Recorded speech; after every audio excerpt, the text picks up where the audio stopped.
जय हिंद, वंदे मातरम। नमस्कार साथियों, स्वागत है आपके अपने YouTube चैनल टारगेट आरपीएससी पे। जैसा कि आपको पता है, हमने भारत के संविधान के महत्वपूर्ण अनुच्छेद और भाग से संबंधित क्लास, जो कल बची हुई क्लास जो आपने अभी तक नहीं देखी है तो देखें, और जो नेक्स्ट पार्ट है वो मैं लेके आपके सामने आ गया हूँ। जैसा कि आप देख पा रहे हूँ स्क्रीन पे आपके सामने अनुच्छेद 211 विधायिका में चर्चा पर प्रतिबंध, अनुच्छेद 212 न्यायालयों द्वारा विधायिका की कार्यवाहियों की जांच ना करना, अनुच्छेद के बाद में अध्याय नंबर 4 देखेंगे, राज्यपाल की विधायी शक्ति, अनुच्छेद 213 विधानमंडल के अवकाश के दौरान अध्यादेश प्रख्यापित करने की राज्य की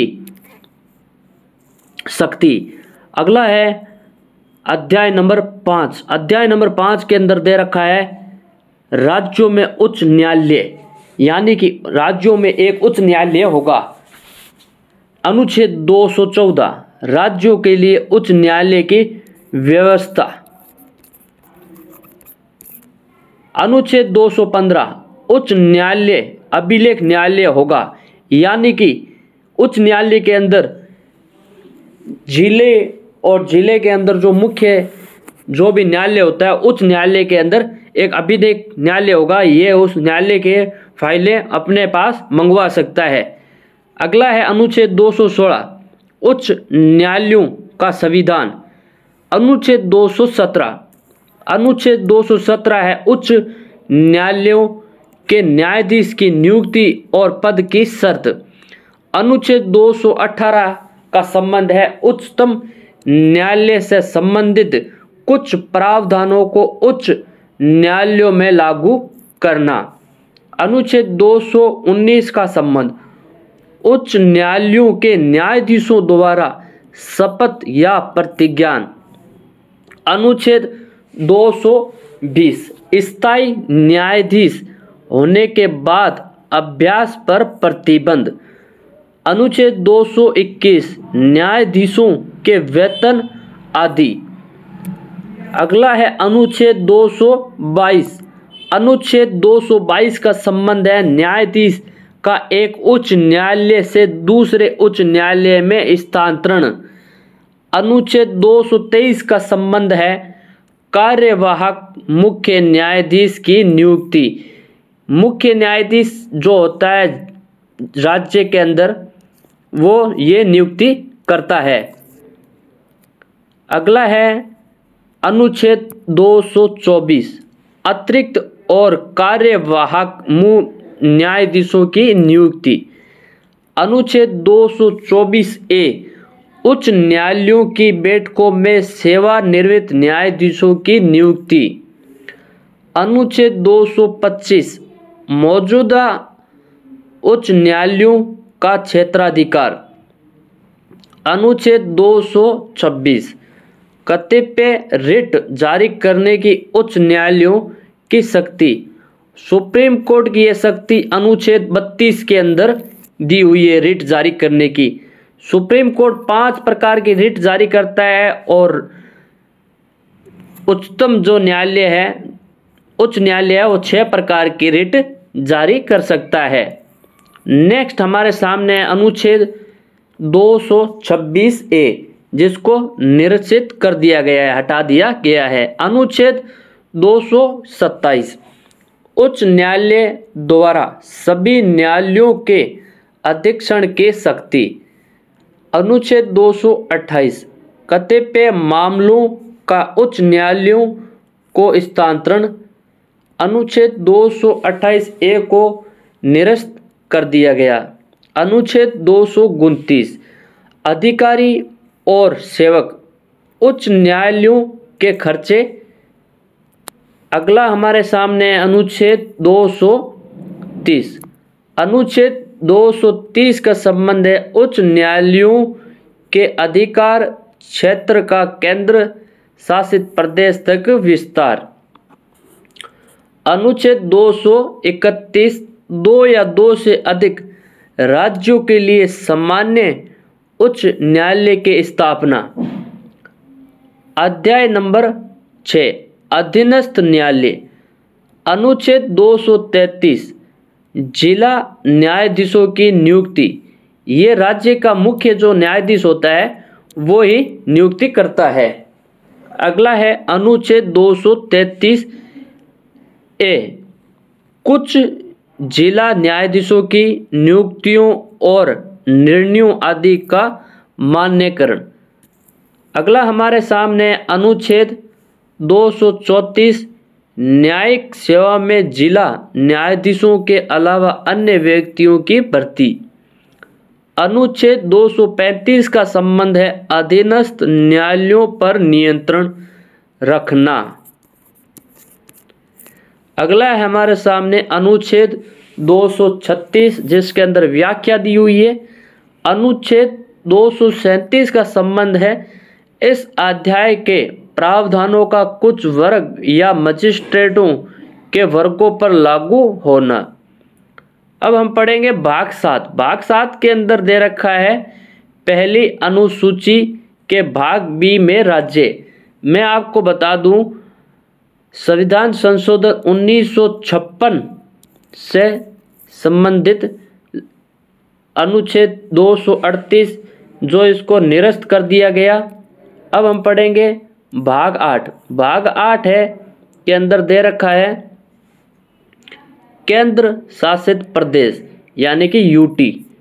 अभी वर्तमान भारत के अंदर 8 केंद्र शासित प्रदेश है। दिल्ली, पुदुचेरी, चंडीगढ़, लद्दाख, जम्मू कश्मीर, अंडमान निकोबार और लक्षद्वीप। म्यांमार इसी के साथ म्यांमार ये अपने दादर नागर हवेली, माफ़ी चाहता हूँ आपको म्यांमार के बारे में बताया उसके लिए। अगला है अनुच्छेद 239 के अंदर केंद्र शासित प्रदेशों का प्रशासन। अनुच्छेद 239 ए इसका संबंध है कुछ संघ शासित प्रदेशों के लिए स्थानीय विधान मंडल या मंत्रिपरिषद या दोनों का निर्माण। नेक्स्ट है हमारे सामने अनुच्छेद 239 डबल ए दिल्ली के संबंध में विशेष प्रावधान। अनुच्छेद 239 ए बी संवैधानिक तंत्र की विफलता के मामले में प्रावधान। अनुच्छेद 239 बी विधान मंडल के अवकाश के दौरान अध्यादेश प्रख्यापित करने की प्रशासन की शक्ति।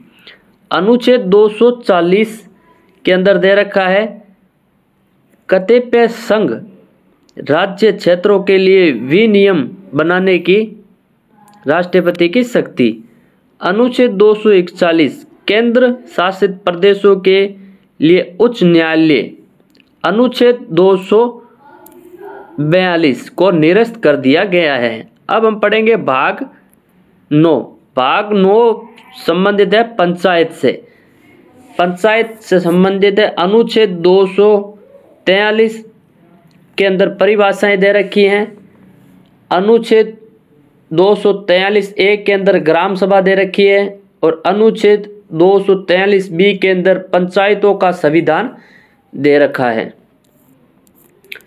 नेक्स्ट हमारे सामने है अनुच्छेद 243 सी पंचायतों की संरचना। अनुच्छेद 243 डी का संबंध है सीटों का आरक्षण। अनुच्छेद 243 ई का संबंध है पंचायतों की अवधि आदि। अनुच्छेद 243 एफ का संबंध है सदस्यता के लिए निर्हताएं। अनुच्छेद 243 जी पंचायतों की शक्तियां, अधिकार और उत्तरदायित्व। नेक्स्ट हमारे सामने है अनुच्छेद 243 एच।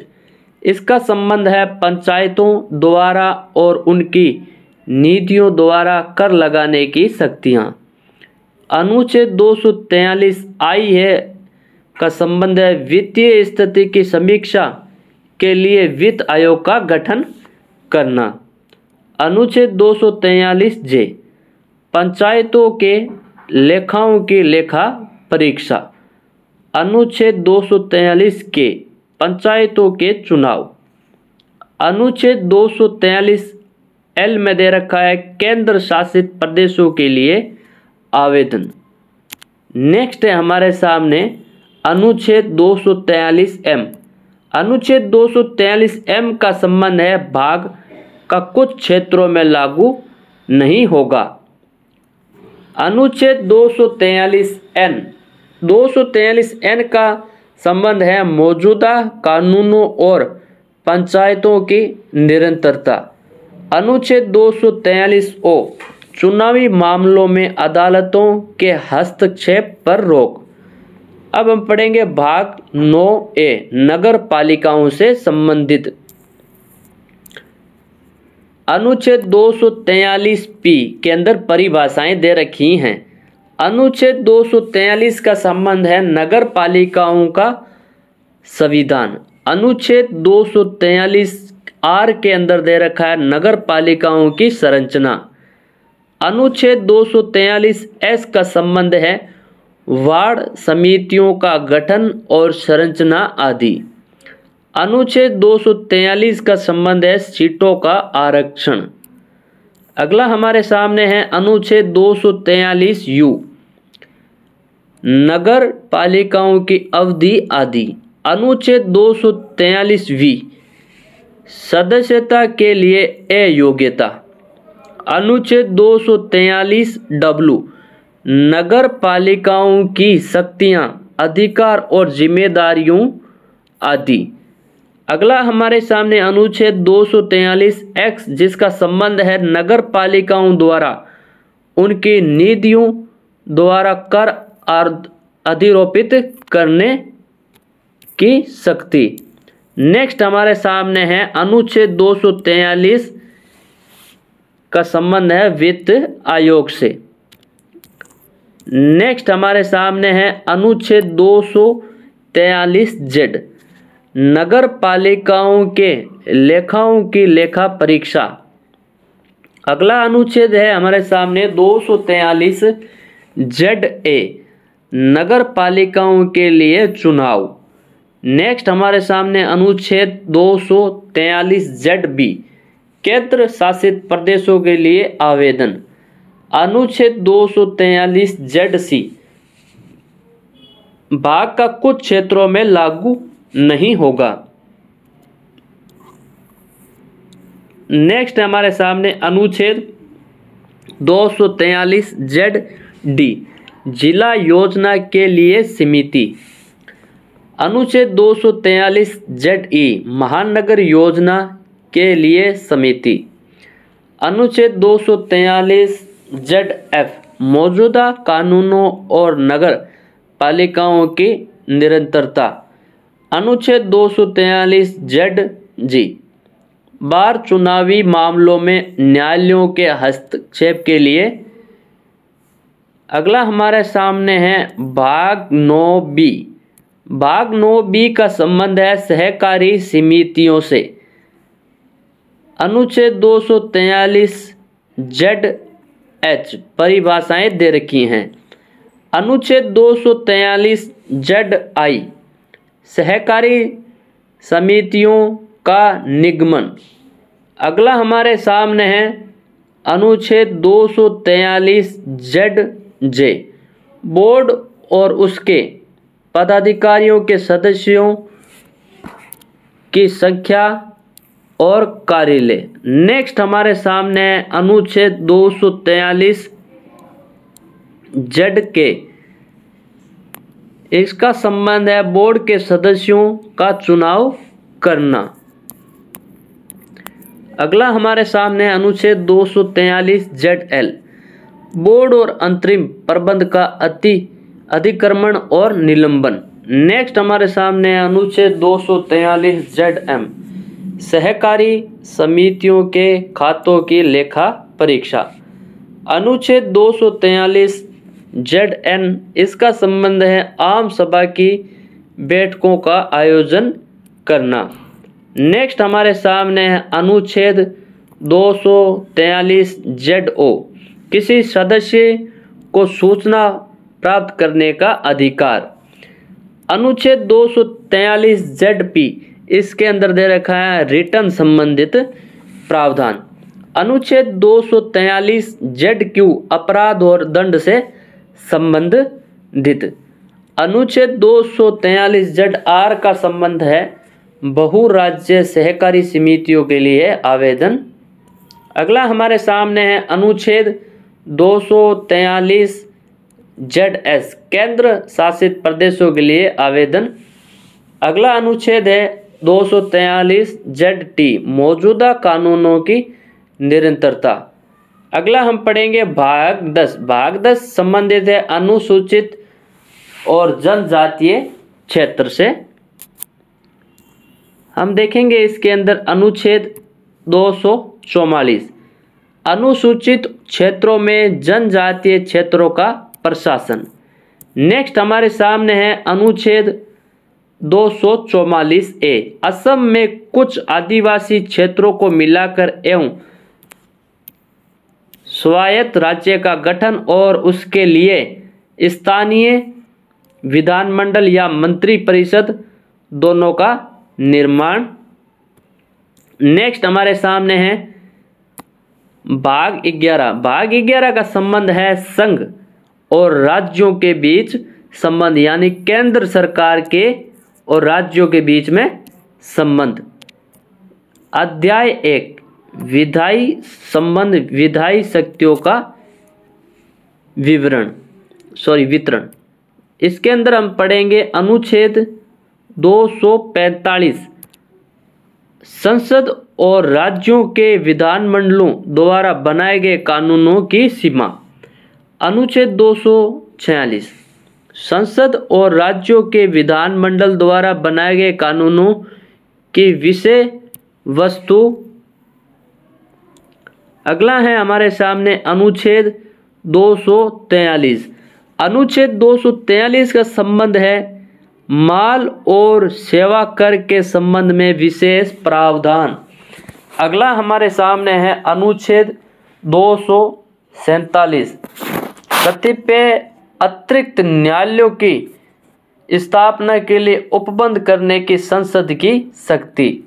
अनुच्छेद 248 कानून की अवशिष्ट शक्तियां।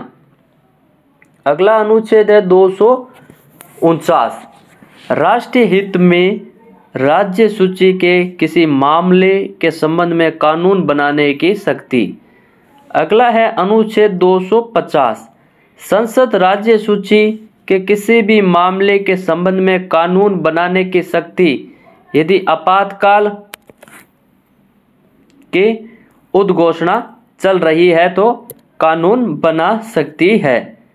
नेक्स्ट हमारे सामने है अनुच्छेद 251। अनुच्छेद 249 और 250 के तहत संसद द्वारा बनाए गए कानूनों और राज्यों के विधानमंडलों द्वारा बनाए गए कानूनों के बीच असंगति। नेक्स्ट हमारे सामने है अनुच्छेद 252 दो या दो से अधिक राज्यों के लिए सहमति से कानून बनाने की संसद की शक्ति और किसी अन्य राज्य द्वारा ऐसे कानून बनाने का अपनाना। नेक्स्ट हमारे सामने अनुच्छेद 253 अंतर्राष्ट्रीय समझौतों को प्रभावी करने के लिए विधान। अनुच्छेद 254 संसद द्वारा बनाए गए कानूनों और राज्यों के विधानमंडलों द्वारा बनाए गए कानूनों के बीच असंगति। नेक्स्ट हमारे सामने अनुच्छेद 255 सिफारिशों और पिछली मंजूरी के संबंध में अपेक्षाएं केवल प्रक्रिया के मामले के रूप में मानी जानी चाहिए। नेक्स्ट हमारे सामने है अध्याय 2 प्रशासनिक संबंध। अनुच्छेद 256 राज्यों और संघ के दायित्व। अनुच्छेद 257 कुछ मामलों में राज्य पर संघ का नियंत्रण। अनुच्छेद 257 A को निरस्त कर दिया गया है। अनुच्छेद 258 कतिपय मामलों में राज्यों को शक्तियां आदि प्रदान करने की संघ की शक्ति। अनुच्छेद 258 A संघ को कार्य सौंपने के राज्यों की शक्ति। अगला हमारे सामने है अनुच्छेद 259 निरस्त कर दिया गया है, जिसको अनुच्छेद 260 भारत के बाहर के क्षेत्रों में संबंध में संघ का अधिकार क्षेत्र। अनुच्छेद 261 सार्वजनिक अधिनियम, अभिलेख और न्यायिक कार्यवाही, जल से संबंधित विवाद। अगला अनुच्छेद 262 है, जिसके अंदर जल से संबंधित विवाद हम पढ़ेंगे। अंतर्राज्यीय नदियां या नदी घाटियों के जल से संबंधित विवादों का न्याय निर्णय, राज्यों के बीच समन्वय। अनुच्छेद 263 एक अंतर्राज्यीय परिषद के संबंध में प्रावधान। अब हम पढ़ेंगे भाग 12। भाग 12 के अंदर वित्त, संपत्ति, अनुबंध और छूट से संबंधित, जैसा कि आप देख पा रहे हो अध्याय नंबर 1 वित्त। अनुच्छेद 264 जिसके अंदर व्याख्या दे रखी है, पूरा बताया गया है। अनुच्छेद 265 करों का विधि के प्राधिकार के बिना अधिरोपित न किया जाना। अनुच्छेद 266 भारत और राज्यों की संचित निधि और लेखा लोक लेखा। नेक्स्ट है अनुच्छेद 267 आकस्मिकता निधि, संघ और राज्यों के बीच समन्वय का वितरण। अनुच्छेद 268 कर्तव्य जो संघ द्वारा लगाए जाते हैं लेकिन राज्यों द्वारा एकत्रित और विनियोजित किए जाते हैं। अगला हमारे सामने अनुच्छेद 268 ए, जिसको निरस्त कर दिया गया है, हटा दिया गया है। नेक्स्ट है अनुच्छेद 269 कर संघ द्वारा लगाए और एकत्र किए गए लेकिन राज्यों को सौंपे गए। अनुच्छेद 269 ए अंतर्राज्यीय व्यापार या वाणिज्य के दौरान माल और सेवा कर का उद्ग्रहण और संग्रहण। अनुच्छेद 270 केंद्र और राज्यों के बीच लगाए और विपरीत किए गए कर। अनुच्छेद 271 संघ के प्रयोजनों के लिए कुछ शुल्कों और करों पर अधिभार। अनुच्छेद 272 को निरस्त कर दिया गया।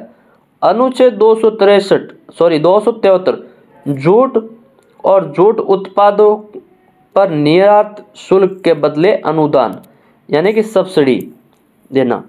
अनुच्छेद 274 राज्यों के हित वाले कराधान को प्रभावित करने वाले विधेयकों के लिए राष्ट्रपति की पूर्व अनुशंसा और अपेक्षित।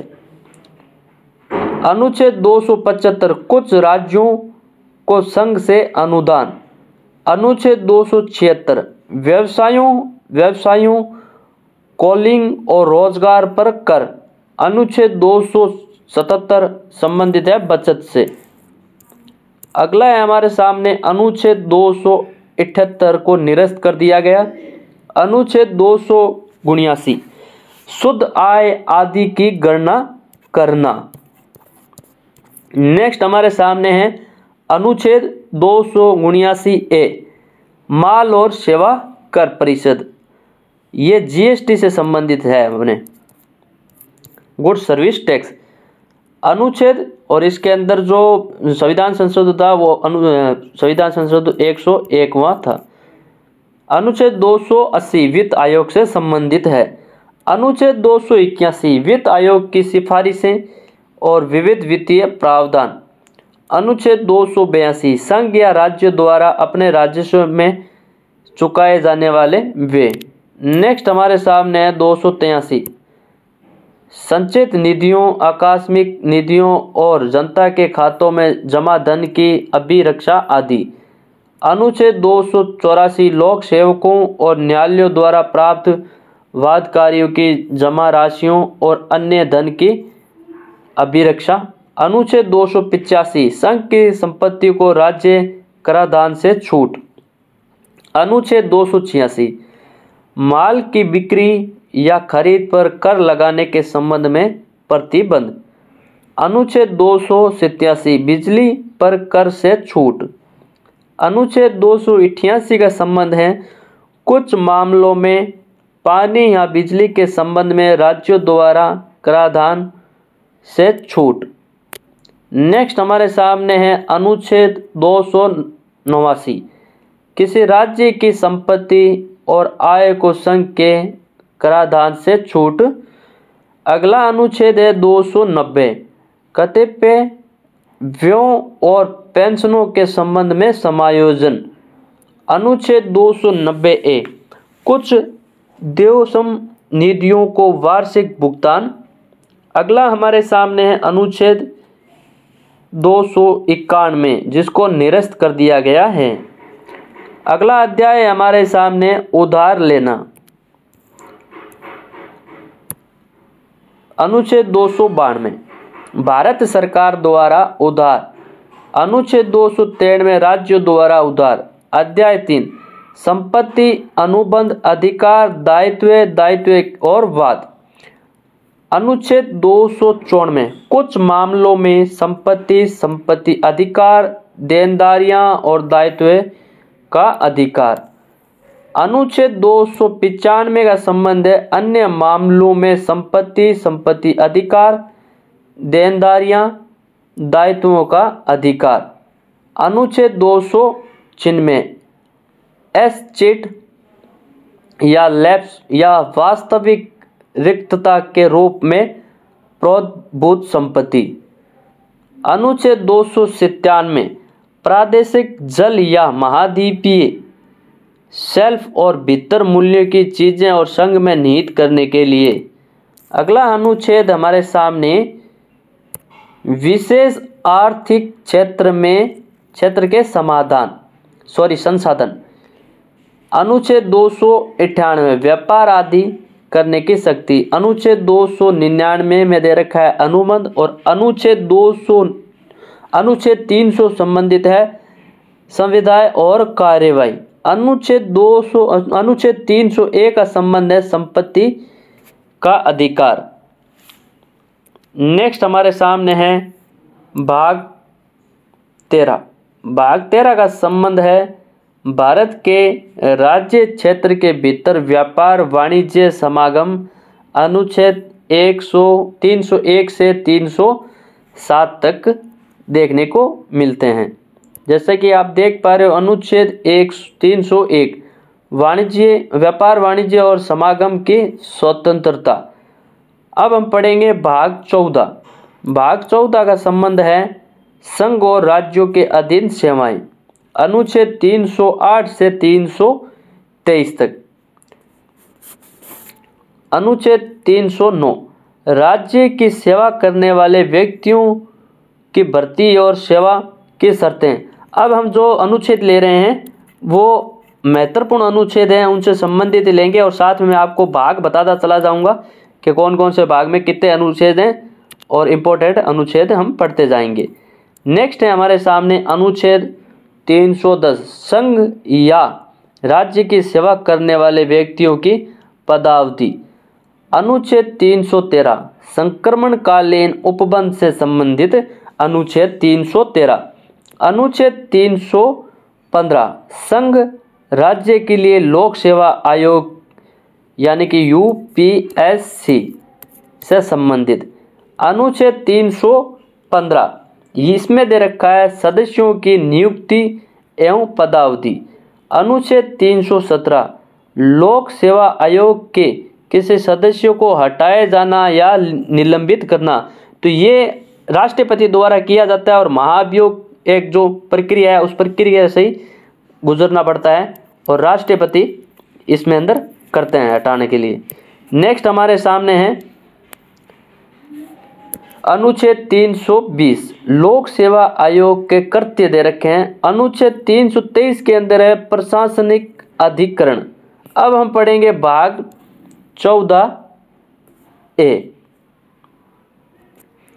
भाग 14A के अंदर है अधिकरण। अनुच्छेद 323A से 323B। अनुच्छेद 323A अन्य विषयों के लिए अधिकरण। अब हम पढ़ने वाले हैं भाग भाग 15 संबंधित है निर्वाचन यानी कि इलेक्शन कमीशन से संबंधित है, जिसके अंदर अनुच्छेद 324 से 329 ए तक दिया गया है। जैसा कि आप देख पा रहे हो, अनुच्छेद 324 निर्वाचनों के अधीक्षण, निर्देशन और नियंत्रण का निर्वाचन आयोग में निहित होना। मैं आपसे रिक्वेस्ट करता हूं, आप चैनल पर नए हैं तो चैनल को सब्सक्राइब जरूर करें और जितना हो सकता है अपने दोस्तों, अपने रिश्तेदारों तक क्लास को शेयर करें। आपको क्लास पसंद आती है तो लाइक ज़रूर करें और आप हमारी क्लास ऐसे निरंतर हमसे जुड़े रहें। हम आपके लिए ऐसे अति महत्वपूर्ण क्लासें बनाते रहेंगे, बस आपका सहयोग चाहिए। बिना सहयोग से आपको पता है साथियों कुछ नहीं हो सकता है। मैं जब ये क्लास बना रहा हूँ तो मेरे को एक ही दिक्कत है कि आप भाइयों का मेरे को सहयोग नहीं मिल रहा है। सहयोग चाहिए, आप मेरे को सहयोग करें। मैं आपके लिए ऐसे ही निरंतर क्लासें बनाता रहूँगा और महत्वपूर्ण क्लासें ही रहेंगी। ऐसा नहीं है कि कोई भी प्रश्न उठाया है या कोई भी चीज़ उठाई और आपको बता दी। जो महत्वपूर्ण है वही आपको पढ़ाया जाएगा। अगला अनुच्छेद है 329 निर्वाचन संबंधी मामलों में न्यायालय के हस्तक्षेप का वर्णन। अब हम पढ़ेंगे भाग 16। भाग 16 कुछ वर्गों के लिए विशेष उपबंध संबंधित हैं और 330 से 342 तक इसके अंदर दिया गया है। अब हम पढ़ने वाले हैं अनुच्छेद 330 लोकसभा में अनुसूचित जाति और अनुसूचित जनजाति के लिए स्थानों का आरक्षण दे रखा है।